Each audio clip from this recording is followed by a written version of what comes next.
So, people, Arsenal 2, Brighton 1, and it's all about own goals, people. Forget Alexis Sanchez, forget Van Persie, forget Cesc Fabregas, forget Aubameyang. Own goals is the new star in town, people. Get to the armory and print it on the back of your shirts, people. But no, in all seriousness, a win is always good. Back to the top of the league. Man City, obviously got a good result against Forest earlier today. But my question is this football sustainable, people? And actually, today, I thought we played well, especially in the first half. Second half, I thought we were disappointing. And I put a tweet out, and I want to explain it because some people just don't seem to understand. So I basically said, Arteta can't keep playing like this, too defensive after we take the lead. And people are putting, oh, we had 20 shots. We had 20 shots today. Listen, Brighton had more shots than us on and off target and had more possession than us in the second half after we scored the goal, people, which is what I'm saying. I'm not saying over the whole game. First half, we were good. We were on the front foot. We had chances. We should have been 2 or 3-0 up. But what Arsenal seem to do is they're going in this roundabout, create chances, miss them, then take the lead, then sit back, then concede. Then we've got to have a dogfight to win the game. These games in recent times, if you look at them last 5 games there, Villa, we weren't great, we lost. Wolves, the worst team in the league, 2 own goals. Everton, with players missing, 1-0. Palace, we drew the game over 90 minutes. These are all games, if you're looking at that last 5 games, that isn't like a horrible run of fixtures. Now, the good thing is, yeah, we're winning most of them, obviously not the Villa one, but these are games where there's a big difference as a player when you play Wolves, you go 3-0 up, you can take 2 or 3 of your best players on, give some rotation, and go again in the next game. It's very different to having to score an 85th minute equaliser, even though it does breed some confidence. It drains you of energy, and you're looking at our team at the moment. Calafiori injured in the warm-up. Now we're finding out that Calafiori possibly already had a problem before. So why were we playing him? People were saying online that Timber's been left out as a precaution and that we're just giving him a rest. But then Arteta says after the game that Timber landed awkwardly in training yesterday. Now, I've always said landing awkwardly, impact injuries, cool. I'm not going to put any blame of them on Arteta. Where you can put blame on Arteta is muscular injury problems, which are usually down to fatigue, overstretching, too much football, lack of rotation.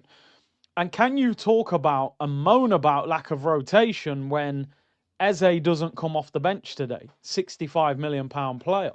Madueke doesn't come off the bench today. £52 million player. Waneri, new contract in the summer, doesn't come off the bench. Norgard doesn't come off the bench. So it's almost like on one hand you're saying too many games, squad depth's being tested, but then you're not using the squad depth. So it's kind of, So, yeah, my point of today and what I've said over the last few weeks, Arteta needs to kill games off. It's not him on the pitch, but he needs to encourage the team to stay high. Why are we scoring and then dropping back to the edge of our own penalty area? Brighton were there for the taking today. First half, Arsenal, 11 shots in total, 5 on target. Brighton didn't have one shot on or off target. We had 59% possession. Second half, Brighton, 6 shots, Arsenal 3 shots, 53% possession to Brighton. Because when the goal came, we then retreated and tried to defend our way to victory after the own goal in the 52nd minute. Let's go through some individual performances. David Raya, man of the match, what a save. You won us the 3 points. It would have been a draw. World-class save, and he's been a brilliant goalkeeper for a few years now, and that's what he's there for. Thought Saliba was top class again. Nkapie was pretty solid. Looks a bit shaky at times on the ball, but he's quietly going about his business. Skelly, I thought Skelly was playing well, but then he had a few moments on the ball where it's a bit.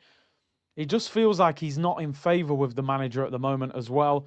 Zubimendi, I thought was quiet. I thought I mean, he wasn't bad, but I don't think he was amazing either. Declan Rice, I thought, was really good, even though some of his crosses at times weren't great. Um, what a shift he put in. It just shows what a player he is. Comes to Arsenal in the 6, team of the season. Now he's playing in this box-to-box 8. He's been one of the best midfielders in the Prem this season. He goes right back. He looks solid as well. If I'm being really harsh, was he a little bit sleeping for the goal? Could he have reacted and got closer to their player? Let me know what you think in the comments. But still, what a performance from him. Mikel Merino, yeah, I don't know how he got 90 minutes today. I mean, in midfield, he's just not at it for Arsenal. You know, not involved enough. He's got to do more. Martin Odegaard, I thought, was much, much better today. That first half was excellent. Second half, a bit quiet. Lovely goal. Shows that he can do it. Needs to get on the ball more. I want to see him link up with the player on the left a little bit more. Everything seems to come down the right-hand side with Saka. But a very good goal and a performance to build on, which is needed. Saka, pros and cons. I mean, listen, he leaves the pitch with an assist, and he should have had 2 assists because I don't know how Martinelli misses that chance at the end. He puts it on a plate for him. However, Saka for me at the moment is like a big question mark. And what I mean by that is we're about to give this guy a huge contract, and I'm sorry. I just need to see more end product from him. The amount of times that his shots get blocked and he's just kicking the ball straight at the defender.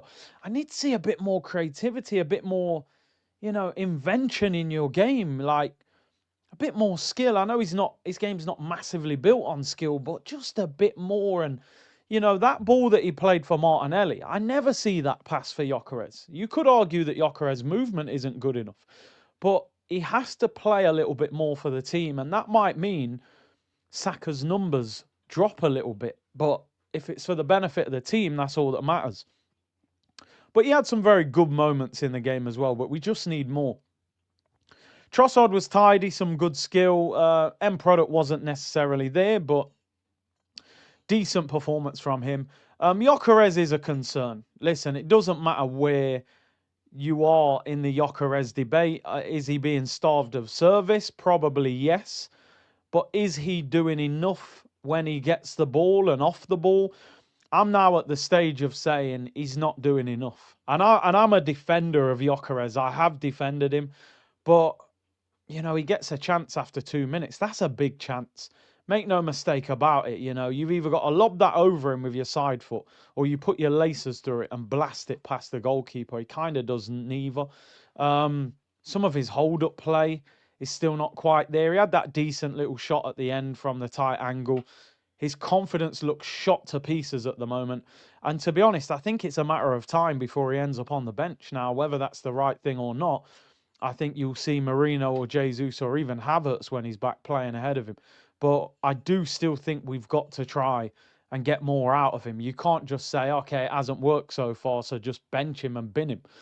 The club have to try and get something out of him. But at the moment, it's not looking great. But I suppose we have to lean on the positives of the Atletico Madrid performance, the Newcastle performance, the Burnley performance, and hope we can get that player back. In terms of players that came off the bench, great to see Gabriel back. I think he's a driving force of this team and our defence. We don't score as many from corners without him and his leadership and his aggression. He's come back early. It's funny, at the start they said he'd be mid-January, but he's back, which is great to see. Martinelli came on, missed an absolute sitter. I don't know how he misses that.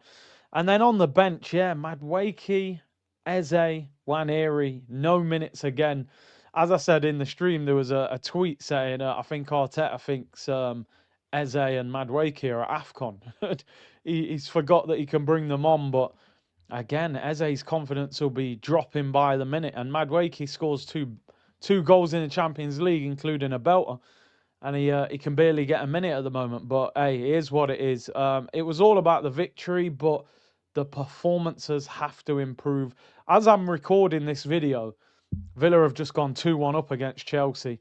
Obviously, the score might have changed afterwards, but we play Villa on Tuesday, and if they do win this game, 2 points behind us, that'll be, they've beaten Man City, they've beaten Arsenal, and if they win this game, they've beaten Chelsea. So we're going to have to improve. I know there'll be people in the comments going, oh, it's a victory, that's all that matters. But as I've said this season, when we've come up against better opposition, at times we've fallen short. We've lost to Liverpool. We've drawn to Manchester City. We've lost to Villa. We had to score a late winner against Newcastle. Man United's was a goalkeeping mistake. So we are going to have to improve. Listen, yeah, the Tottenham, the Atletico and the Bayern performances, that was the pinnacle of the season. But these performances are a long way off that. So listen, we won, we're top. It's positive in that sense, but the performances have to improve. You cannot keep playing like that and expect to win, especially when you play against better teams. But listen, big up to everyone. Villa on Tuesday, big game against Unai, and I'll see you all for the watch along, people. Bless.